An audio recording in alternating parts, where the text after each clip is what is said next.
Salut à vous, petits et gros tentacules, bienvenue dans cette vidéo interview du jour où aujourd'hui nous accueillons Thomas Robert, dit Thomas parce que ça sera plus sympathique, qui est l'un des auteurs de Dies Irae.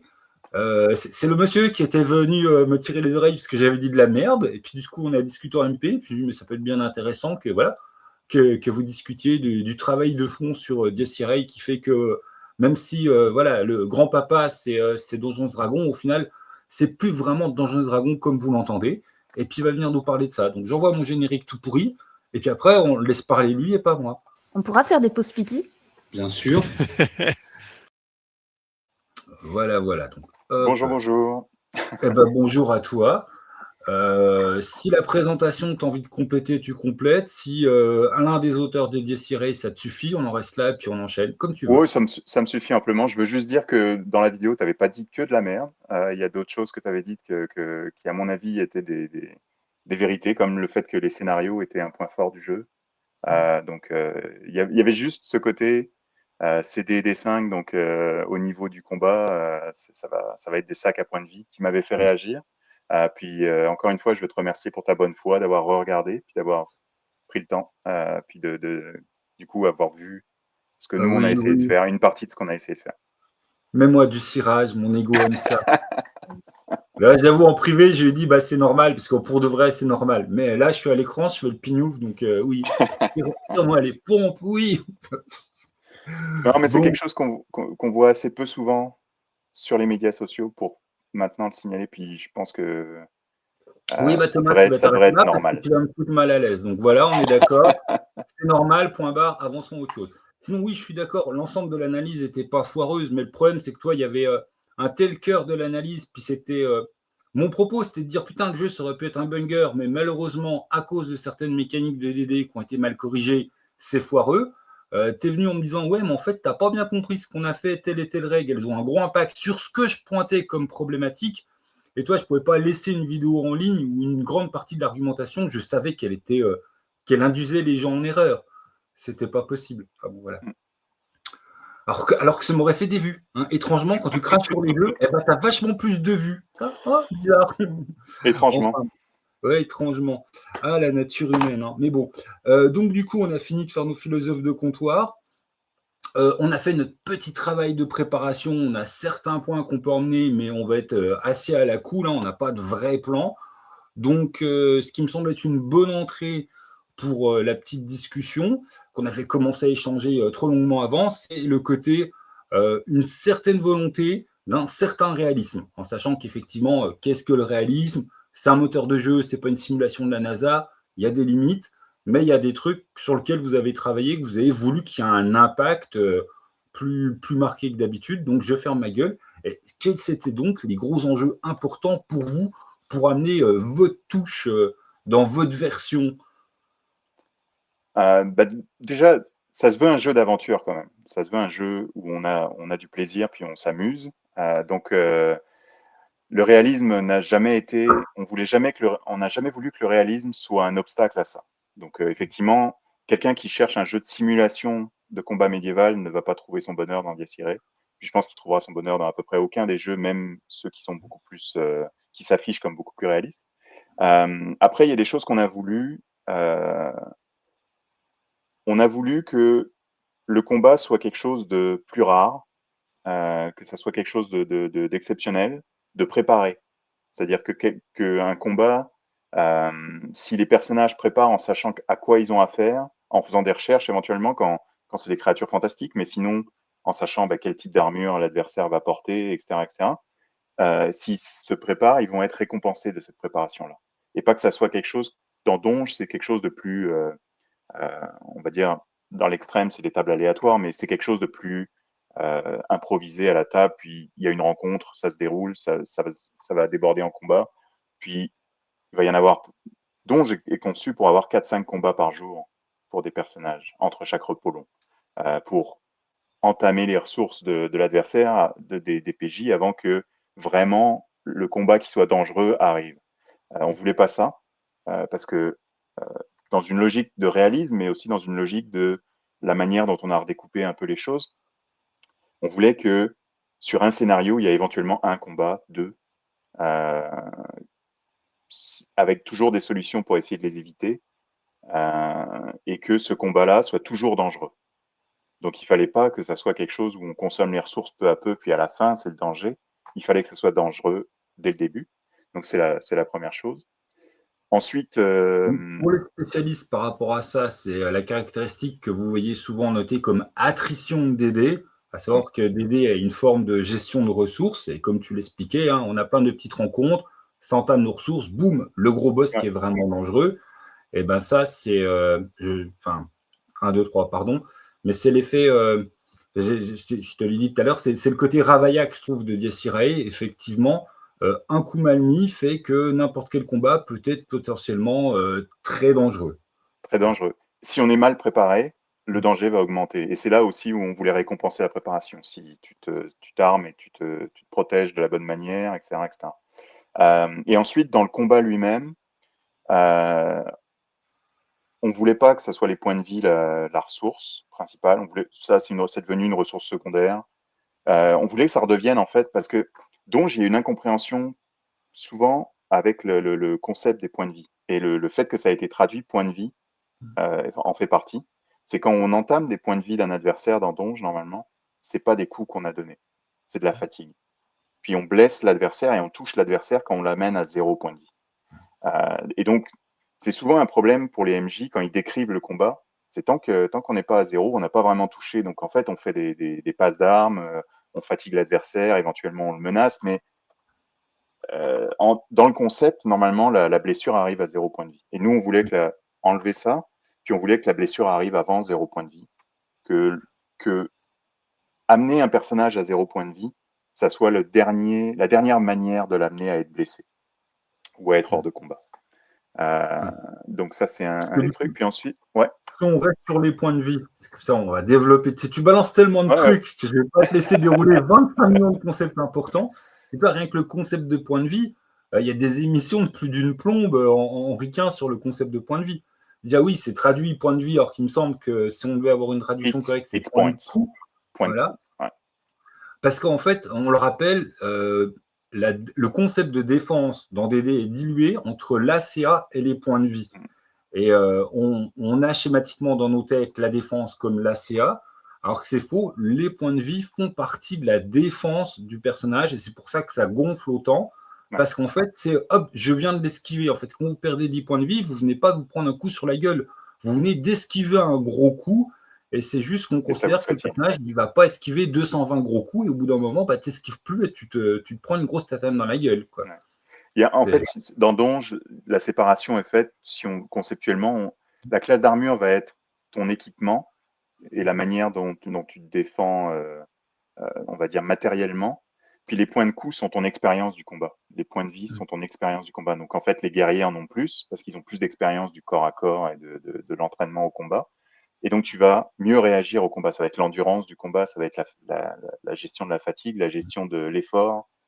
Tous ces concepts-là sont dans les points de vie. Mais depuis des temps immémoriaux, la plupart des MJ traduisent ça dans leur tête comme j'ai une classe d'armure, si j'ai réussi à franchir la classe d'armure, c'est que j'ai touché. Et quand j'ai touché, je fais perdre des points de vie. Et donc, on décrit les choses de cette manière-là. Et l'air de rien, Dédé lui-même n'aide pas les MJ à toujours faire la différence. Parce que toi, autant Non. des trucs comme Second Souffle du guerrier, au contraire, ça porte bien son nom. Et puis c'est le côté, bah voilà, il m'en reste, j'en ai encore sous la pédale. Et puis, Et on comme dans continue. n'importe quel Rocky, quoi, je me relève et je suis un warrior. Alors que le concept de sort de soin, qui redonne des points de vie qui ne sont pas des points de vie, alors, toi, dans l'imaginaire, n'importe qui, si tu dis sort de soin, bah, tu vois un prêtre qui referme une blessure. Enfin, c'est dans le mot, Exact. quoi. Exact. Non, non, non. Il y a une confusion qui a été entretenue de toutes les éditions. Après, ça fonctionne quand même en général. Mais ça fonctionnait pas dans ce qu'on voulait nous, un combat direct où c'est pas forcément une attrition pendant plusieurs combats. C'est vraiment le danger est là dès qu'on décide de se battre. Euh, et donc, pour ça, on a utilisé le concept de seuil de blessure que tu as expliqué dans la vidéo que tu as faite. Et ce concept-là, on voulait que ça augmente avec le niveau, mais pas trop. On voulait que ça dépende aussi de l'expérience du combat, que ça continue à traduire l'expérience du combat de la classe.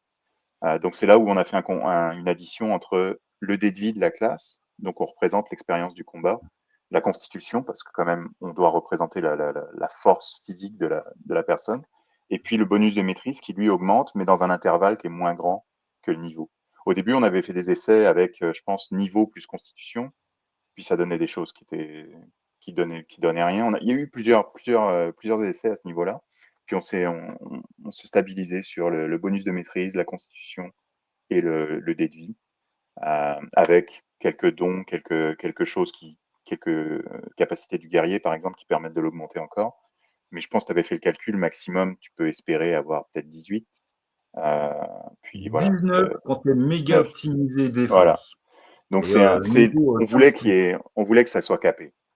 Voilà, parce que ça, c'était une des choses qu'on apprécie de la 5e édition, c'est le fait que même à bas niveau, tu peux affecter quelqu'un qui est de haut niveau, et même à haut niveau. Enfin, il y a une interaction qu'il n'y avait plus en 3e. En 3e, à partir d'un certain niveau, tu craignais plus rien d'un challenge rating de 1 ou 2, tu craignais plus. C'était plus un obstacle pour toi. Donc il y avait une genre de surenchère permanente au niveau des MJ pour mettre des adversaires qui valent la peine. Mais là, en capant, en maximisant le total du seuil de blessure, on s'assure que même des adversaires qui sont considérés un peu plus faibles peuvent quand même, tu sais, cet effet Ravaillac dont tu parles, peuvent quand même avoir un effet. Puis en tant que, en tant que PJ, dans le combat, tu dois y faire attention. Si tu commences à te faire déborder par 2, 3 adversaires, un qui aide l'autre, qui lui donne l'avantage, ben là, tu, ça devient plus, je vais perdre un des 6 points de vie, ça devient, hey, est-ce qu'il va me blesser parce que j'ai pas la bonne armure et parce que lui, il a une bonne arme, des choses comme ça.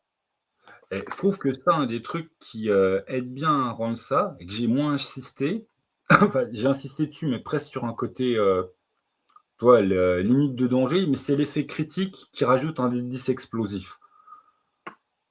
C'est C'est ouais, vraiment, tu vois, parce qu'un dégât x2 comme on a l'habitude, j'oserais dire: «Bon, bah, un D4 il passe à 2 dés de 4, ça va pas trop me stresser». non, Un dé de 10 qui peut, enfin, tu vois, c'est con, mais le dé même si on va dire il a un D6 plus un D10. Ah, son D6 il a fait 2, je l'attends. Merde, il y a un 10. On est déjà à 12 plus une relance de dé de 10.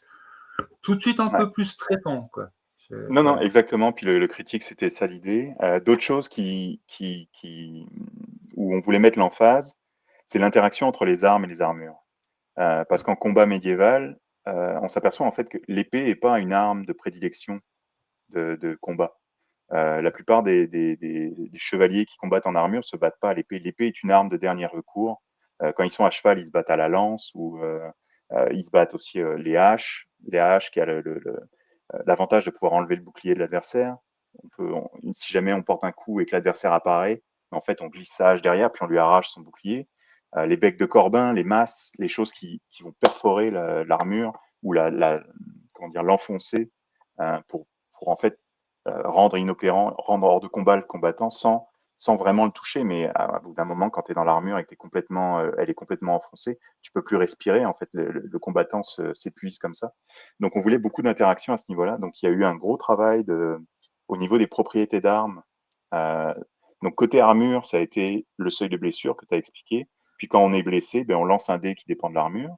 Donc, si on n'a pas d'armure, c'est le D4. Si on a une armure lourde, c'est le D10. D10 qui nous donne à peu près 40% de chance de rien avoir si jamais on passe notre seuil de blessure. Sauf qu'en face, il y a des armes qui sont brise armure ou perce armure et qui te disent, ben, en fait, tu peux utiliser au max un D8 ou au max un D6 et notamment l'arbalète, par exemple, qui était une arme de prédilection à l'époque contre les chevaliers en armure, ben c'est non, en fait, tu n'as pas un D10, tu as un D8. Ton 40% de chance de rien avoir, il passe à 20% de chance. Donc, c'est là où la préparation du combat, le fait d'utiliser la bonne arme dans le bon contexte, chose que dans D&D, il n'y a pratiquement pas. Tu choisis ton arme comme combattant, puis à un moment donné, c'est toujours la même arme, jusqu'à ce que tu trouves une arme magique qui remplace et qui est meilleure. Mais il n'y a jamais ce côté, ok, lui, il a une armure lourde, là, je vais prendre ma masse et pas mon épée. Lui, il a une armure légère, je vais prendre mon arme normale.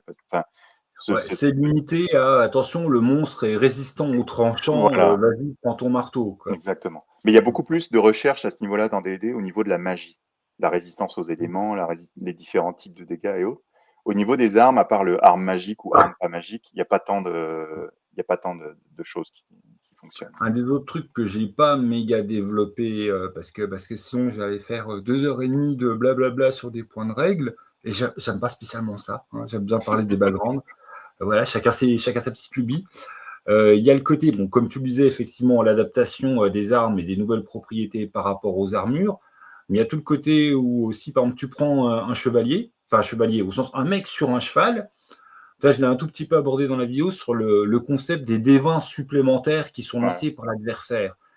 Et ça, du coup, Oui, enfin, je trouve que ça peut être vite violent aussi, quoi. non, c'est ça, on voulait, parce que le combat à cheval dans Donge, dans la cinquième, enfin, il y a rien sur le combat à cheval, c'est annexe, alors que dans l'univers médiéval, le combat à cheval et les chevaliers sont prépondérants, je veux dire, sur le champ de bataille. Ça change avec l'arrivée des arcs longs, avec la guerre de Cent Ans, puis l'arrivée des armes à feu. Mais on est quand même encore dans une époque où, quand on voit arriver des chevaliers, ben, les gens serrent les genoux, là, parce que C'est ça c'est de la littéralement nouveauté. pourquoi on les a nommés chevaliers, quoi. Les Chevaliers, mecs ouais, en parce qu'ils cheval qui possédaient un peuvent défendre cheval. la gueule, quoi. C'est dans le nom, en Et, fait, c'est important. et donc, la façon dont on l'a fait, c'est que si on affronte un chevalier, quand il va nous blesser, s'il nous blesse, on a notre dé d'armure, mais lui, il va lancer un dé 20 et on va prendre le pire résultat des deux. Et en plus, quand l'adversaire a au moins un dé 20, donc un dé de grosse créature, ben en fait, on peut pas être, si jamais on est blessé, on ne peut pas être indemne. On va être au moins renversé, sauf don particulier, sauf capacité particulière. Donc, il y a toujours un effet. C'est-à-dire que dès qu'on est contre un cheval, si on y passe notre seuil de blessure, on va tomber. On va perdre notre prochain tour à se relever, on va avoir un désavantage s'il a des alliés, des choses comme ça. Oui, au mieux, tu as le cul par terre et si tu as de la chance, tu pas piétiné par quelqu'un d'autre qui passe à côté, quoi. Exactement. Voilà. Donc c'était vraiment, ouais, une chose importante. Puis on l'a réutilisé pour les grosses créatures, donc des animaux un peu plus gros. C'est un ours qui souvent, peut-être imagines un combat contre un ours. Je m'imagine pas gagner un combat contre un ours, même si je suis armé. Alors que quand dans Donge, une fois passé le niveau 2 ou 3, je veux dire, l'ours, ça devient une créature mineure. Donc on voulait qu'il y ait des créatures comme ça, des animaux, même des créatures non fantastiques, qui reprennent un peu euh, de peps même contre des niveaux intermédiaires, on va dire. En parlant, d'ours et de combat humain-ours, il y a un truc exceptionnel, au muséum, de Besançon, mais à quel point justement enfin, c'est super mis en valeur là-bas. C'est qu'ils ont retrouvé dans le coin de chez moi, un squelette d'ours et de chasseur entremêlés et déjà Morts tous ça, les c'est un deux. truc exceptionnel parce que l'humain a réussi à faire un match nul en 1v1 contre un ours. Ouais, ouais. Et vraiment, au niveau des traces de blessures, on voit qu'il n'y a pas eu 25 000 lances d'à côté. Enfin, le gars, il a 1v1 un ours. Et ça, c'est tellement exceptionnel que ça finit dans un musée et pas au registre des encore un squelette qu'on a retrouvé comme 250 millions de fois avant. Voilà, il a son écrin, Ouais. machin. Là, voilà. Il y a un humain qui a fait du match nul avec un ours en préhistorique.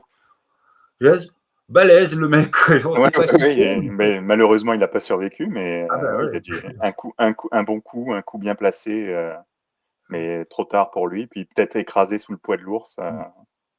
Ah oui, sinon, bon, effectivement, il y a des gens qui tuaient les ours parce que tu t'y prenais, à 10, à distance avec des lances, quoi. Exactement. Mais, Ouais, c'est ça. là, c'est vraiment les squelettes s'entremêler. C'était un corps à corps, humain versus ours et en pour de vrai, voilà, quoi.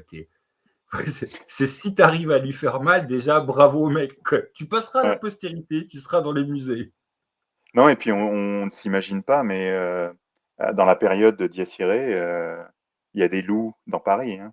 Il y a des loups à l'orée de Paris qui viennent parfois manger, chasser sur le territoire parisien. Enfin, c'est une période qui est quand même assez sombre à ce niveau-là.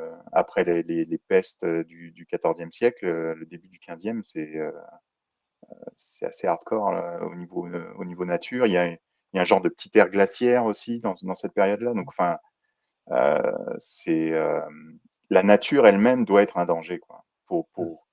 Parce qu'elle est plus. Une fois que tu as la magie dans Donge, enfin, je sais pas si moi, en tant que MJ, je suis en train de jouer à Icewind Dale. Justement, ce soir, je joue à Icewind Dale. Tu t'imagines un truc où, ok, tu es en Arctique, il fait nuit, la survie doit être importante, sauf que j'ai un druide qui fait de la bouffe pour tout le monde tout le temps. Enfin, avec les sorts de magie passé un certain niveau, il n'y a pas de problème d'avoir froid, il n'y a pas de problème de manger, il y a pas de... Alors que dans un jeu un peu plus réaliste, bah, tu veux avoir ces problèmes. Tu veux Ah, avoir un enjeu comme ça. ça, je trouve, ça c'est à la fois un mélange de histo et réaliste, et ça dépasse même le cadre, toi, d'Estira et Dédé. Mais quand on est dans du Medfan, on a une tendance, toi, à projeter notre 20e siècle, à savoir une vision positive de la nature, l'esclavage, c'est pas bien, égalité des hommes et des femmes. Alors que bon, si tu si tu sur un truc un peu plus histo, tu as envie de dire: «Ouais, mais finalement, il y a eu des évolutions sympas aussi dans la société». Mais Toi, tu alors, prends un histo à l'Antiquité, tu as plus de chances d'être esclave d'être un riche ouais, grec qui a le droit de voter à la cité, quoi. ouais, mais il y a deux choses à ce niveau-là. Il y a, est-ce que tu veux montrer quelle était la société à l'époque? Mmh. Puis il faut que les gens à la table aient quand même s'amusent. Donc, moi, je penche pour avoir une représentation à peu près correcte de l'histoire. Mais si j'ai une nana à la table qui veut jouer une femme et qui veut s'amuser et qui veut une femme chevalier, il y en a eu des chevaleresses. Donc, oui, c'est une exception, mais je vais pas dire à ma joueuse, non, tu fais pas ça parce que c'est pas historique. Mmh. Il y a, il y a, il y a un moment où la priorité, ça doit être les gens à la table et pas notre conception de l'histoire. Donc, je suis d'accord avec toi que oui, il faut arrêter le relativisme, comment dire, d'imposer toujours notre vue moderne, mais pour moi, la priorité, c'est les personnes à la table. Puis après, le côté historique peut. Et en plus, des fois, j'entends des débats où des gens affirment des trucs qui sont complètement faux, quoi. Enfin, oh non, les femmes se battaient pas. Oui, mais sauf que quand leur village était attaqué, la plupart des femmes, dans tous les villages, pas très loin de Besançon d'ailleurs, c'est à Metz, il y a une Jeanne, Jeanne la Hachette, qui a pris les armes et qui a tué je sais pas combien de soldats adverses en défendant son village. Je veux dire, non, elles étaient pas dans les armées, mais à un moment donné, pendant la guerre de 100 ans, quand les mercenaires ou les écorcheurs paladaient dans le coin, ben, j'imagine que la plupart des femmes avaient un couteau ou quelque chose dans la robe. Hein. Ouais. Faut pas non Ou la plus. place des femmes, toi, dans la résistance, ou Ouais, moi, je t'avoue que j'abordais plus ça sur le côté, je trouve que c'est un phénomène qu'on a un peu dans le Melfan, où on le fait malgré nous, et vu qu'on est parti de la nature, je trouve que c'est vraiment par rapport au concept de nature qu'on le fait le plus. Toi, par exemple, on est sur un Cthulhu, on va pouvoir discuter avant une partie de Cthulhu. Est-ce qu'on joue vraiment la ségrégation très marquée parce qu'historiquement, on est au Texas et on sait que les Ku Klux Klan, toi, c'était waouh, génial. Ou est-ce qu'on se dit, bon, bah, il y a assez de ça dans la réalité actuelle et on va se détendre et on se fait une partie de la DC et on s'en fout et on met ça, voilà, on met c'est ça un ça. peu Ouais. sous le tapis et ça sera juste, voilà quoi. Le Renoir du groupe, il se prend une réflexion par le connard du coin quand il va au bar chercher une information, mais c'est pas quelque chose de lourd sur la table de jeu. Enfin, Ouais. oui, voilà, c'est pas. Et je trouve que ça, par rapport à la nature, ça, on l'a peu à notre conscience. On est des gens du 21e siècle, et quand on pense nature, on a un côté vraiment signe positive, naturopathie, machin, les petites fées. Alors que, mais jusqu'au 19e siècle, la nature, l'être humain le pensait comme un danger, comme une adversité, comme le Mais truc qui te tue. ça change au 19e siècle. C'est au 19e siècle, justement, notamment à la fin, au début de l'ère industrielle, l'humain se dit, OK, on est maître de la nature maintenant. Mais oui, jusqu'au 18e. Puis la médecine fait des Ça, je progrès l'avais au en début du tête. 20e siècle. Ouais, ouais, c'est comme. La pénicilline a vachement aidé, quoi. Oui, Parce oui, que oui, non, mais non, mais quand euh, tu meurs plus d'une écorchure, tout d'un coup, c'est plus sympa la c'est nature, plus quoi. sympa. Ouais, ouais, ouais. Tu peux te permettre de. Mais après, il y avait une relation beaucoup plus proche aussi, notamment 15e siècle, donc ce qu'on appelle la fin du Moyen Âge. Euh, il y a une proximité avec la nature. Et même les citadins, déjà la proportion citadins versus les gens qui sont à la campagne est complètement différente.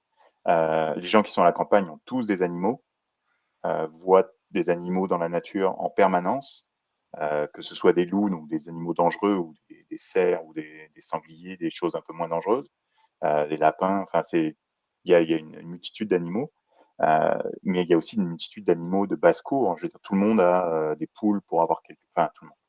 Les gens qui vivent à la campagne, mais même en ville, on trouve des poules pour avoir des œufs un petit peu, quelques moutons éventuellement pour faire de la laine, pour faire ses vêtements.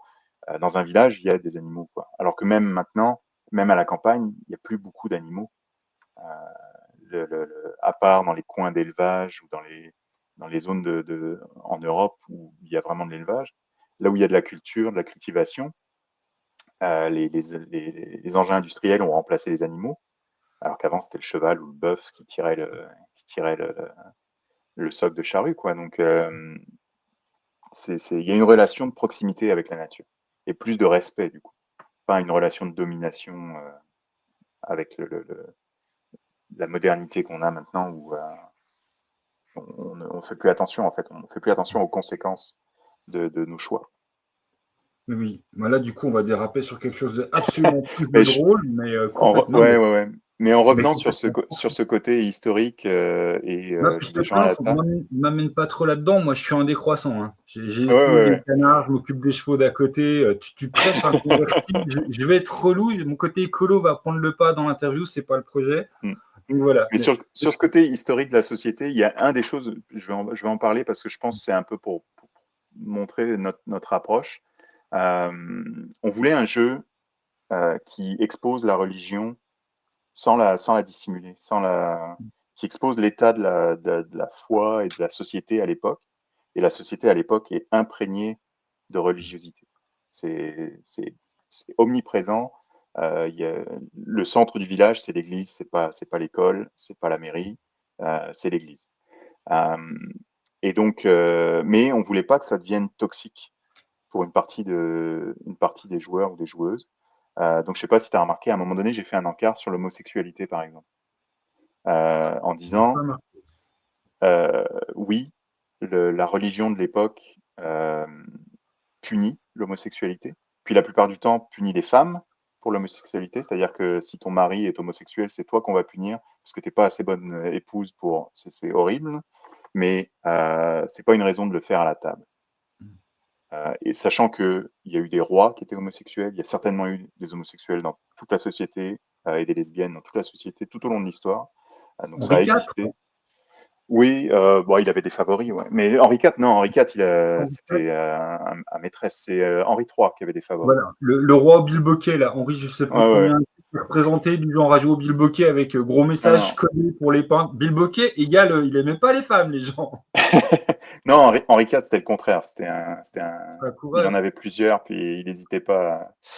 Mais donc, ouais, c'était important pour nous de faire la distinction. Tu peux faire un cadre historique au niveau du background, au niveau des intentions et montrer la société, mais il ne faut pas que ça devienne toxique pour les joueurs à la table. Il ne faut pas que ça devienne une occasion de ramener ça à la table. Oui, puis enfin, toi, si on est sur la toxicité de la religion, effectivement, toi, encore une fois, maintenant, on a un catholicisme qui est beaucoup plus cool. Il y a eu Ah des oui, oui, époques non, c'est. Nada, quoi. Voilà, il y a eu. Voilà. Ah, Mais, l'autre, il mais, faut ramener sa gueule, bûcher. Allez, allez la ouais, mais rouquine, tu vois, au bûcher. ça, c'est une erreur qu'on fait souvent, la Spanish Inquisition de Monty Python, mais l'Inquisition, en fait, c'était un progrès. Hein. C'était un Bah, progrès vas-y, parce développe que ça. on passait d'un stade où si le prêtre disait que tu étais coupable, tu étais coupable, à un stade où il y avait un tribunal qui essayait de déterminer si tu étais coupable. Alors oui, il y a du T'étais coupable. pouvoir. Là où il y a de l'homme, il y a de l'hommerie. Donc il y avait d'un pouvoir, donc ils ont abusé de ce pouvoir à certains moments. Mais ça passait quand même un stade vers le. C'était un début d'évolution vers l'état de droit. C'est-à-dire Oui, que bah, il y a un procès, quoi. il y a un procès, on te confrontait à ce que tu avais fait et tu avais l'occasion de te défendre. Après, comment tu te défendais une fois que tu avais avoué sous la torture, ça c'est autre chose, mais socialement, c'était important quand même. Donc c'était pas Elle totalement était négatif. innocente, Dieu lui aurait donné la force de résister. Oui, C'est voilà, exactement. voilà. Oui, oui, mais on passait, il y a des jugements, je me rappelle plus, on avait fait des recherches là-dessus, mais par exemple, il y a des jugements, ça disparaît au 15e, mais jusqu'au 14e, il y a du jugement par le combat. C'est-à-dire, si tu combats et que tu vains ton adversaire, c'est que Dieu était de ton côté, donc c'est toi qui as raison. Mais il y a des combats comme ça qui se font entre hommes et femmes, par exemple.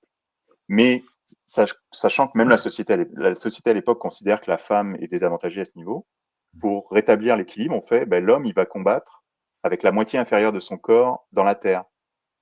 C'est-à-dire qu'il ne peut pas bouger. Tu vois, des choses comme ça, complètement aberrantes de nos jours. Mais on trouve des trucs comme ça. Ou alors, qu'est-ce qu'on avait trouvé? Un jugement où c'était une jeune femme pour prouver c'était pas une sorcière.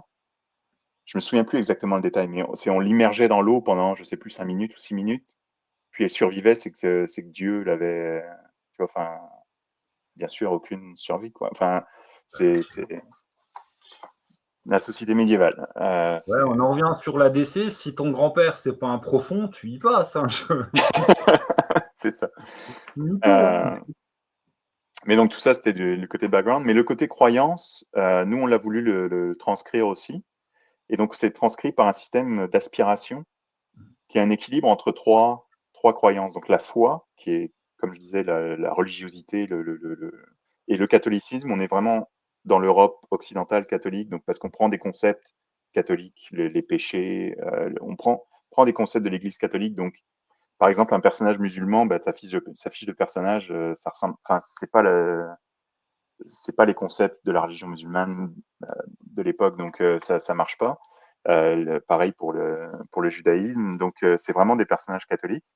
Et donc la foi, la superstition, qui sont le paganisme, les vieilles superstitions, les croyances de village, puis le pragmatisme, qui est l'émergence en fait d'une pensée pragmatique, d'une pensée logique, d'une pensée qui voit le monde de manière, en fait, c'est les balbutiements de l'approche scientifique et des lumières qui vont venir plus tard. Mais donc il y a ces trois en équilibre.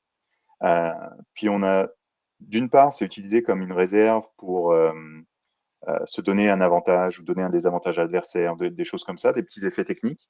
Mais c'est aussi, on a tout le côté fantastique du jeu, si on veut l'utiliser, va utiliser ces choses-là. Donc, l'exemple qu'on prend tout le temps, c'est la sorcière. Si on a un fort score en superstition, c'est-à-dire qu'on est un personnage superstitieux, les pouvoirs de la sorcière vont nous affecter beaucoup plus. J'ai le mal à Donc l'écran du coup, on voit ouais, voilà. les aspirations à droite. Et donc l'alignement, bon, mauvais, donc je ne sais pas si ça se remarque, mais les aspirations, c'est l'alpha, l'alignement, c'est l'oméga. Donc pour le catholicisme, pour la Bible et pour la représentation de Dieu. Voilà. Euh, Les dessins des petits ronds, en fait. Vous voyez, là, ça fait le Ça fait oméga. l'oméga, ouais. Vous ne voyez pas et puis là, c'est l'alpha. Voilà. Ouais, ouais. Euh, mais donc, la sorcière qui a certains pouvoirs va imposer des sauvegardes de superstition. Et plus on est haut en superstition, plus notre score de sauvegarde va être bas. Et donc, plus on est un personnage superstitieux, plus on va être sensible au pouvoir de la sorcière parce qu'on y croit. On voulait ce genre de choses dans l'interaction avec les adversaires, avec le monde. Une autre chose Je où me ça peut permets de être dire, utile. enfin, Ouais, quand j'avais regardé ça, je trouve ça plus intéressant sous l'aspect justement jouer sans fantastique. Parce que, enfin, j'en avais parlé, j'ai pas trop développé, mais j'avais glissé une petite phrase là-dessus sur ma première vidéo. Parce que je trouve que justement, on sent le côté, tu vois, les croyances personnelles des gens. Tu vas être plus sensible aussi, tu vois, à ce que va dire un curton dans le curton ouais, t'interditeux, parce que bah, toi, tu crois en Jésus. Donc, après, on va dire inconscient, machin, on s'en fout, mais voilà, on sait que la croyance, elle t'impacte sur ton action. Et du coup, enfin voilà, je trouvais ça pertinent, mais, et d'autant plus pertinent dans l'optique il n'y a pas de réalité magique des choses, c'est la croyance des gens qui pèsent sur leur dos. Et je vais faire ma gueule. mais c'est ce que j'allais amener aussi. La dernière façon de l'utiliser, c'est justement dans la description des événements qui se passent autour des personnages. Euh, Quand on est en jeu de rôle, je trouve qu'il n'y a pas beaucoup de jeux de rôle qui utilisent ce genre de mécanique, mais quand on décrit en tant que MJ une situation, on la décrit d'une seule manière pour tous les personnages, on décrit une vérité. On décrit un environnement, il y a une seule vérité. En tant que MJ, souvent, on a un rôle de vérité, en fait. On a un rôle d'exposer ce qui est, puis après, les personnages, les joueurs décident ce qu'ils font dans cette réalité. Et en fait, ces aspirations peuvent permettre de ne pas présenter une vérité, mais présenter trois interprétations de quelque chose qui s'est passé. Et ensuite, aux joueurs de décider euh, d'essayer de trouver qu'est-ce qui s'est vraiment passé par rapport à leur propre interprétation et ils peuvent l'intégrer dans leur roleplay. Donc, j'ai des exemples là-dessus. On a un scénario qu'avait fait Laurent Bernasconi, donc Quégron, qui est l'auteur de Chroniques oubliées, qui s'appelle Nuit ardente. Au tout début du scénario, il y a un événement, j'ai le terme anglais qui me vient, un flash flood, une rivière qui tout à coup gonfle. Et avant que la rivière gonfle, ils aperçoivent une jeune fille qui danse dans la forêt. Et en fait, il y a une description de comment le décrire au personnage selon son aspiration la plus haute. Et Sorcière. Sorcière. voilà, quelqu'un Très qui est bonne. haut en superstition, c'est une sorcière qui danse dans les bois. Quelqu'un qui est haut en foi va voir un ange. Quelqu'un qui est haut en pragmatisme va voir la jeune fille, mais il va s'apercevoir d'un détail. Il va entendre le bruit de l'eau qui arrive. Donc ça, c'est une manière de l'utiliser aussi. Et, et je sais que moi, dans les tests que j'ai faits, c'est une des choses où au début, les joueurs et les joueuses ont eu le plus de mal à le prendre en main. C'est vraiment la chose la plus différente de Donge qu'ils ont vu au début dans la feuille. Puis ils ont essayé. Puis en fin de partie, souvent, moi, en tant que MJ, j'avais plus besoin de rien faire. Je décrivais quelque chose et en fait, chaque joueur, par rapport à son personnage, créait l'interprétation de ce qu'ils avaient vu. Il y avait comme une fois que l'état d'esprit était là, il y avait vraiment OK, moi je suis croyant, donc je vais tout interpréter par rapport à ça. Moi je suis superstitieux, je vais tout ramener à ça.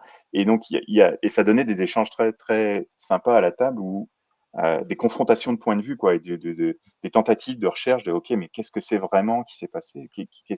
Qu'est-ce qu'on fait par rapport à ça? Enfin, c'est des choses que j'ai rarement vues dans la plupart des jeux. L'intégration des croyances perso dans la création du personnage. Ouais, du Il y coup, a, ça me faisait. il y a Pardon. Pendragon qui fait ça un peu avec les. C'est quand je te disais, ça me faisait, mais c'est exactement ce que je pensais à Ça, hein. Pendragon. Et encore, en Pendragon, la mécanique le fait pas devenir pareil. Toi, c'est plus sur les tentations, pulsions. Ouais, C'est presque un après-coup, quoi. Est-ce que tu vas céder à ton vice ou à telle c'est ça. aspiration? C'est pas en amont sur comment tu filtres l'univers pour ta Ouais. croyance. Mais une fois que tes tendances sont marquées à Pendragon, bah, tu peux faire la même chose, c'est-à-dire que tu vas Oui. interpréter ton personnage en fonction de ça. Mais Bah, il y a cette. tu peux même le faire dans n'importe quel jeu à partir du moment où tu as décrit ton truc. Mais c'est pas quelque Oui, chose qui est donné toi mécaniquement et qui est mécanisé sur. C'est un peu fais-le si tu veux, mais le voilà. jeu, il te l'interdit pas, mais il n'a pas Il d'outils te qui t'y guide poussent pas non plus. là-dedans. Ouais. Ouais.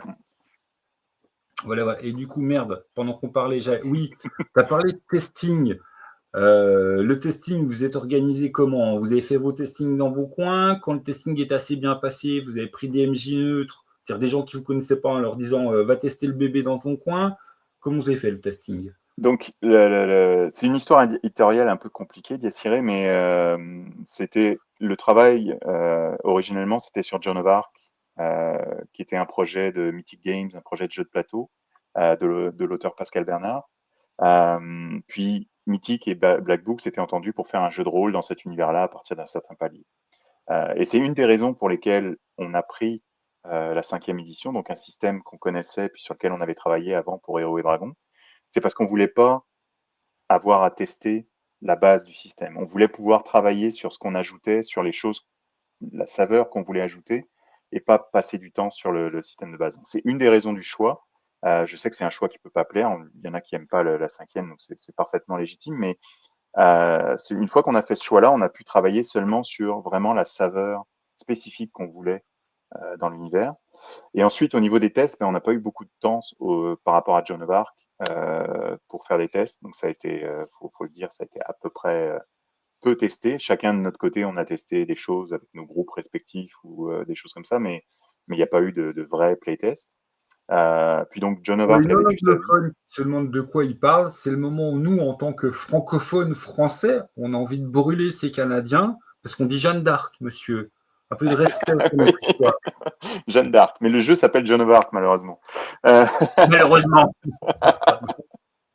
euh, où j'en étais? Ah oui, donc Joan of Arc a vécu sa vie un peu mouvementée avec les problèmes qu'a connu Mythic Games.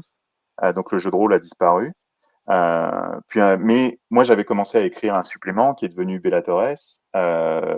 j'amenais le jeu partout en convention, donc je le testais en convention. Il n'y a pas eu de test je l'avais fait sur Chronique Galactique, mais je l'avais pas fait là, où je remets le jeu à des gens, puis je les laisse tester, et puis après j'ai des retours. Ça, il y a pas eu. Mais nous, on a continué, et en particulier moi, quand j'ai fait une vingtaine de conventions sur 2 ou 3 ans, à un moment donné, où à chaque fois, j'avais que des tables de Jeanne d'Arc, euh, qui à un moment donné a muté et est devenu Dies Irae. Euh, et ouais, le fait que justement cette base du système était la même, on savait, on avait la brique de base, donc après tu construis par-dessus. Donc le test a moins besoin d'être en profondeur l'interaction. Tu vois, tester la classe d'armure, comment ça fonctionne, qu'est-ce qui se passe quand tu as une armure légère, une armure lourde. Tout ça, c'est déjà dans D&D. Euh, Ça fonctionne à peu près. Euh, donc, moi, je me suis vraiment concentré à chaque fois sur, c'était souvent les aspirations, le combat, justement, c'est armes, armure, voir si les interactions qu'on a créées fonctionnent, si on a le bon feeling à la table, si on a la bonne ambiance avec des joueurs euh, qui ne vont pas au combat la fleur au fusil, qui au contraire se disent, OK, c'est quoi qu'on a en face? Est-ce qu'on y va ou est-ce qu'on n'y va pas maintenant, puis on se prépare? C'est ça que moi je voulais. Donc, au niveau des tests, c'était plutôt réussi. C'est un moment perche pour moi, puisque tu parles de la brique de départ, et dans les 3 sujets qu'on s'était dit: «Ah, ça, faut pas qu'on oublie», il y en a un qu'on n'a pas encore fait. Certes, la brique de départ, c'est du DD, mais Desiree n'est pas du DD, au sens, si vous cherchez à acheter quelque chose pour amplifier, compléter, épaissir votre matériel de DD, Desiree, c'est pas fait pour, tout comme vous n'allez pas prendre votre bestiaire monstrueux pour le ramener dans Desiree. C'est en fait, il y a radicalement, ça part de, voilà, du même noyau, mais le système a tellement été modifié qu'on peut difficilement parler de compatibilité entre le DD5 officiel et Desiree. Je dis une Oui, connerie? non, non, non, non. L'avantage pour nous, c'était tout le monde connaît le système de base de la cinquième, à peu près tout le monde. C'est le système qui était le plus joué au moment où on a commencé à développer le jeu. Donc l'avantage, c'était les MJ vont pouvoir faire venir de leurs joueurs à ce jeu-là sans avoir besoin de leur expliquer la base. Ils vont pouvoir se concentrer sur qu'est-ce qui donne vraiment qu'est-ce qui appuie la thématique, donc les aspirations. Ils vont pouvoir se concentrer sur les choses qui semblent annexes, mais qui sont en fait au cœur de ce qu'on voulait faire. Mais il n'y a plus de magie, donc il y a rien, enfin il y a pratiquement rien qui est utilisable depuis les bestiaires fantastiques. C'est pas de la fantasy, là. Il y a pas de, c'est pas la fantasy américaine qui est un genre de mélange de plein de mythologies. C'est vraiment la mythologie chrétienne de l'époque avec les quelques croyances. Moi, je fais Euh, mon intello. Ce n'est plus le syncrétisme américain. c'est ça, exactement. Non, Euh, non, mais c'était un des aspects importants pour nous, c'est que on voulait pas, enfin, on voulait que ça soit européen, quoi, que ça soit le Moyen Âge, parce que les Américains dans Donge, vu leur culture et leur histoire, euh, ils ne, c'est pas le Moyen Âge qu'ils projettent sur Donge. C'est pas un jeu de Moyen Âge, Donjon. C'est un jeu de Far West. C'est un jeu où on découvre des terres inexplorées. C'est un jeu où il y a des sauvages. Je mets des gros guillemets à sauvages. C'est un jeu où, voilà, c'est le Far West américain. Eux, dans leurs idées, ils n'ont pas de concept culturel du Moyen Âge. Je veux dire, n'importe quel Européen, dans toutes les villes qu'il traverse, il y a des vestiges. On a un concept culturel fermement implanté de ce qu'est le Moyen Âge. Et je l'ai vu en passant de France à Montréal et en faisant des conventions aux États-Unis. Euh, Décrire une ville médiévale à des Européens, ça prend 30 secondes. Quelques bases de comment elle est située, qu'est-ce qu'il y a dedans, puis les gens l'imaginent tout de suite. Décrire une ville médiévale à des Américains qui n'ont pas voyagé, parce qu'il faut faire la distinction, hein, mais des gens qui sont vraiment restés en Amérique du Nord, leur décrire une ville médiévale, ça prend un bon 15 minutes pour qu'ils conceptualisent la ville comme autre chose que ce à quoi ils ont l'habitude. Et c'est assez impressionnant, en fait, la différence d'habitude, la différence de culture à ce niveau-là. Et il y a d'autres aspects où c'est eux tu décris le Far West, la conquête de l'Ouest à des Américains, tout de suite, ils se projettent, puis ils sont dans le truc. Tu décris la conquête de l'Ouest ou une ville américaine à des Européens, ben là, il faut un peu plus travailler. Euh, mais c'est normal, je veux dire, c'est Ah pas. bah oui, Mais c'est donc, contraint culturel ou pas, quoi. ouais. Bah, chacun, on a notre fond de culture et de background, d'historique qui vient de notre éducation. Je veux dire, on peut pas y couper. On a Euh, beaucoup ça aussi dans la mode des jeux japonisants est persistant. Et toi, en fonction de l'intérêt qu'ont les joueurs pour l'histoire justement asiatique, t'as pas du tout le même temps de description. Enfin, j'aime ouais. bien jouer à l'EDC ou à d'autres jeux justement qui tournent autour des mythologies asiatiques. Et ouais, t'as vraiment une grosse différence entre t'as juste le joueur qui aime bien parce qu'il s'est bouffé un peu de manga, et puis le joueur qui a allé plusieurs fois au Japon, qui a déjà visité des. Ah, c'est plus du tout le même. Voilà. Non, c'est ça. Ouais. Le vocabulaire à la table et la façon d'exprimer les choses à la table change. Ouais. Mais donc, on voulait ce côté vraiment médiéval et fantastique. Fantastique au sens, au 15e, au 14e siècle, les croyances populaires sont extrêmement présentes. Il y a un tas de croyances qui aujourd'hui nous semblent fantaisistes puis complètement ridicules, mais on ne passe pas la nuit à côté d'un carrefour au Moyen Âge. On s'approche pas la nuit d'un carrefour parce que c'est la porte entre le monde des vivants et le monde des morts, hein, quand il y a un carrefour. Enfin, des choses euh, complètement folles, quoi. Et puis, c'est à une période après la Grande Peste noire où, en plus, la société est complètement traumatisée par la peste, les pestes, parce qu'il y en a eu plusieurs.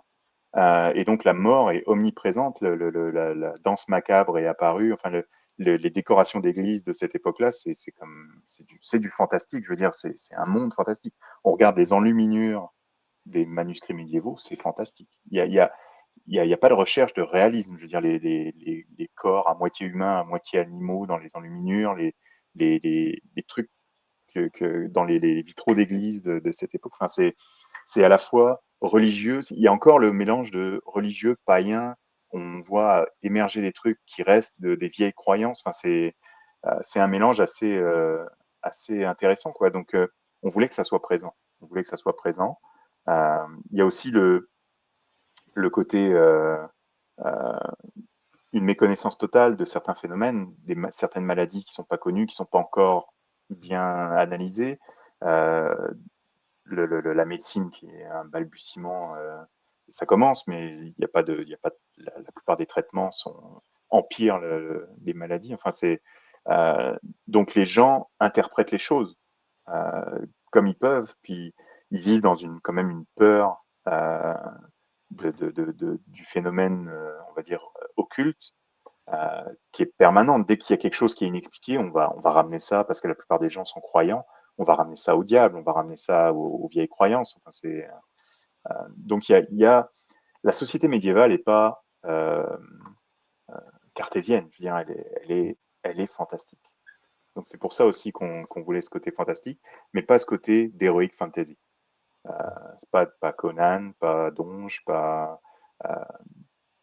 pas de sword and sorcery ou de magie qui soit Ouais. Alors là, du coup, flamboyante. c'est le moment où je vais être à peine piquant dans l'interview. Certes, pas Conan, mais on a quand même les stats de Satan. Hein. Oui, ouais. Là. Ça c'est l'héritage. Non, mais ça c'est l'héritage un peu de ce qu'on avait fait sur le jeu de plateau. Mais Bah, du coup, spécial si tu, dédicace à Thomas qui vous a défendu sous chacun de mes posts, quel que soit le format.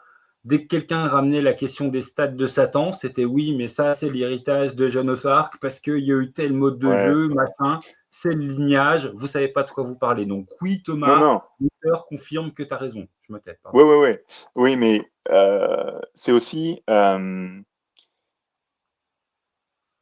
quand on écrit un jeu comme ça, on essaie de s'adresser à divers publics. Moi, dans mes parties, jamais j'aurais utilisé ces stats-là, mais on sait aussi que certains veulent ce genre de choses.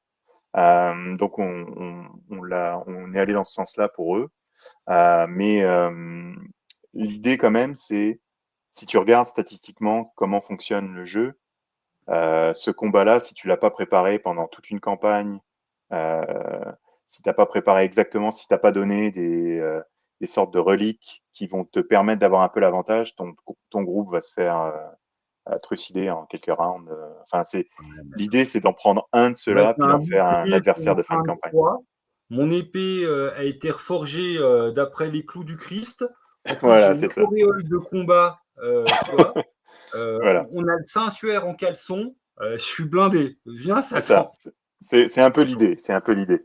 Euh, donc ouais, mais après, sur certains, on s'est fait plaisir sur certains trucs. Les 4 cavaliers de l'Apocalypse, on s'est fait plaisir sur ces choses-là. Mais c'est aussi dans cette idée quand on a développé le niveau, le concept de niveau de fantastique, c'est-à-dire où le MJ choisit un peu l'impact du fantastique sur sa partie. Donc le niveau 0, c'était vraiment, il n'y a pas de fantastique, on le joue un peu comme un jeu purement historique, moderne, avec une vue moderne de la chose. Pour nous, le niveau par défaut, c'était le niveau 1, c'est-à-dire le niveau où tu te plonges dans les croyances de l'époque et où tu as toujours cette marge d'interprétation de est-ce que c'était une sorcière ou est-ce que c'est juste une femme qui vit dans les bois et tout le monde dit que c'est la sorcière, mais c'est juste qu'elle a les connaissances de certaines plantes parce qu'elle a écouté sa mère et sa grand-mère qui lui ont appris ça et elle a vécu. Enfin, je pense au personnage comment ça s'appelle la série télé et puis le bouquin Ah, là, je vois Les pas. Piliers de la Terre. Piliers de la Terre, il y a un exemple de personnage, une sorcière entre guillemets, où les personnages principaux prennent refuge chez elle pendant une nuit, puis ils pensent que c'est une sorcière, mais en fait, c'est juste une femme qui a des connaissances de sa grand-mère, de médecine, des C'est plantes, une de physique. herboriste. Et puis, eux, ils sont Voilà, et tellement reculés et puis obscurantistes que pour elle, c'est voilà, forcé. Enfin, pour eux, c'est une sorcière. Ouais. et elle vit à l'écart parce que tout simplement, elle en a eu marre d'un moment donné de se faire taxer de sorcière par toute la ville, quoi. Enfin, donc c'est des choses comme ça. Donc ça, c'est le niveau 1, et pour moi, c'est le niveau par défaut du jeu. Puis après, on s'est dit, ben oui, mais si tu veux vraiment, je sais pas, faire des luttes entre, si le loup-garou, il existe vraiment, puis tout le monde le sait, le vampire, il existe vraiment, tu sais, Vlad l'Empaleur, c'était vraiment un vampire, puis bon, ok, là, on a mis le niveau 2, puis à un moment donné, ben, tu vas jusqu'au bout, c'est-à-dire tu vas jusqu'au bout de la démarche, et tu proposes, ok, ouais, tu peux, si tu veux, aller attaquer les 4 cavaliers de l'Apocalypse, mais là, tu es au niveau 3. Euh, et une fois qu'on a eu défini ces niveaux-là, ben, en fait, dans tout ce qu'on a fait, on a essayé de plaquer ces niveaux-là. Donc, par exemple, les reliques et les rituels, qui sont accessibles seulement si tu joues à partir du niveau 1, mais ils n'ont pas le même effet si tu joues au niveau 1, 2 ou 3. Au niveau 3, ils vont avoir un effet vraiment magique. Ils vont être la prière de soin, là, ça va pas être juste un petit effet de boost. Là. Tes plaies se referment, puis tu, tu, tu, ça devient presque comme euh, des soins magiques de donge, mais ça reste une prière, ça reste des choses qui ne sont pas accessibles via ta classe de personnage. C'est des choses que tu vas apprendre, des choses que tu vas aller chercher pendant la campagne pour les développer. Oui, puis c'est une intervention. Bah, c'est Jésus, quoi. Hein. C'est une Voilà, c'est intervention l'effet divine, Jésus. c'est ça, pour les prières. Ouais. Pour la superstition, c'est les pouvoirs diaboliques ou les pouvoirs païens. Puis le pragmatisme, on a fait une genre d'alchimie avec des genres d'élixirs et de potions, des choses comme Ouais, ça repose sur l'intelligence. Bien, l'alchimie. Mais pardon. De ça. toute façon, je m'en fous. Moi, je suis fan de niveau 0. Parce qu'effectivement, enfin, mais là, c'est pas une analyse de vieux geek se permet une analyse, c'est les goûts de Benoît. Enfin, voilà, d'où je parle. Ah, je préfère largement jouer en mode niveau 0, mais avec le côté croyance dans la société maximale. C'est-à-dire, les joueurs savent que la magie n'existe pas et les joueurs savent que pour leur personnage, déjà le pragmatique, normalement, il est méga rare. Hein, et que pour leur personnage, mais bien sûr que si, que la magie existe. Bien sûr que si, que voilà, s'il y Voilà. a un souci, c'est à cause de la vieille au fond du village qui a cette sale gueule et qui a jeté le mauvais œil au seigneur du coin et qu'il fallait lui lapider la tronche. Parce que voilà, enfin, mais bon, c'est vrai, c'est que mon appétence, quoi. Ça, je fais Oui, oui, partie oui. des gens qui aiment bien jouer Worm sans fantastique. Mais bon, Sans le fantastique. Ouais. voilà, on est une minorité. Non, mais c'est correct. Enfin, et je pense que tu peux le faire. Et le découpage qui a été fait dans Dies Irae à ce niveau-là est pas mal. C'est-à-dire que le livre de base n'a rien de fantastique. Mm. Tout ce qui était fantastique a été mis dans le Divina et Tenebrae. Et donc, un MJ qui veut pas faire de fantastique et qui sait qu'il veut pas en faire, il peut juste ignorer ce supplément-là puis prendre le reste et il va jouer historique et il va être correct. Bah, je De la t'avoue même que c'est ce manière que que je lui ai dit. On m'a demandé en MP, parce que: «Oh, tu as supprimé ta première vidéo, alors qu'est-ce que tu en penses? Et puis qu'est-ce que tu conseilles d'acheter?» Je dis: «Bah, ça dépend en fait de ce que vous voulez jouer. Vous voulez jouer histo, vous avez qu'un livre à acheter, c'est le livre de base et si vous voulez, vous avez le recueil qui est modulaire, qui est très bien. Si vous voulez jouer fantastique, vous avez 2 livres de base et puis voilà, vous ne mmh, pourrez pas vous en passer parce que le deuxième, c'est tout l'aspect. Toi, c'est comme les c'est divisions ça. dans DD, quoi. Enfin, c'est voilà, c'est le fantastique, il est là, quoi. Pardon. Ouais, ouais, mais cette division-là, j'ai bien apprécié dans la manière dont on a retravaillé, c'est-à-dire que vraiment ça devient une option solide, puis elle est concentrée, elle n'est pas diffusée dans tous les autres suppléments, donc c'est plus, je pense, plus pratique pour les MJ. Euh, Par contre, c'est une option qui, je pense, pour les auteurs des scénars, va pas toujours être facile à faire, quoi. Enfin, moi, j'aurais pas non, voulu écrire pour le recueil parce que ouais, mais je pense que la plupart des scénarios, la plupart des auteurs, ils sont en niveau 0 ou 1. Il y a personne. À un moment donné, on travaillait, il y a quelqu'un qui nous avait proposé une campagne qui était une campagne plus niveau 2, basée avec Saint-Michel l'Archange. Enfin, c'était où le début était plus niveau 1, mais à un moment donné, ça passait à un peu plus apocalyptique. Moi, j'avais une idée de campagne aussi que j'ai jamais développée, mais qui commençait en fait à Paris pendant une peste et qui se terminait à Constantinople pendant la chute de Constantinople. Donc des choses comme ça, mais qui étaient beaucoup plus où en fait les PJ participaient à l'apocalypse, mais sans être l'apocalypse niveau 3, c'est-à-dire sans être les grosses créatures qui débarquent, mais parce que l'apocalypse, c'est un concept de fin du monde, c'est un concept de changement. Donc la chute de Constantinople, pour les contemporains, c'est une apocalypse, c'est un changement drastique de la situation. C'est-à-dire qu'il y a plus d'empire romain d'Orient, il n'y a plus que Rome, euh, et, enfin, et ben, en fait, on passe dans une autre partie de l'histoire où les Ottomans vont complètement dominer une partie de l'Europe. Euh, et donc, la bah, chute de Constantinople est quand même un événement qui, pour les contemporains, est marquant. Donc, c'était ça. non, mais à cause de l'incorporation du vocabulaire biblique, on a donné le sens d'Apocalypse de fin du monde, quand littéralement c'est révélation, et Voilà. c'est un temps de changement de paradigme. Ouais, C'est voilà, on a exactement. une nouvelle manière de voir le monde, on a une révélation qui s'impose, et le monde n'est plus le même. Voilà. Après, Mhm. généralement, les révélations et les changements de paradigme, c'est dû à un changement de la société, une nouvelle technologie, un événement historique lourd. C'est pas l'être humain qui se réveille le petit matin en se disant oh, tiens, finalement, le capitalisme, ça pue, on va arrêter de s'exploiter les uns les autres. Ça marche pas. Finalement. J'essaye, mais ça marche pas. Pardon. Petit dérapage. Mais bon, tout ça en tout cas fait que c'est pas du tout la même ambiance que Donge. C'est pour ça que j'insiste toujours que c'est médiéval fantastique et pas heroic fantasy. Puis pour moi, médiéval fantastique est un abus de langage quand tu l'utilises pour Donge. C'est pas un jeu médiéval fantastique, c'est un jeu de Far West fantasy.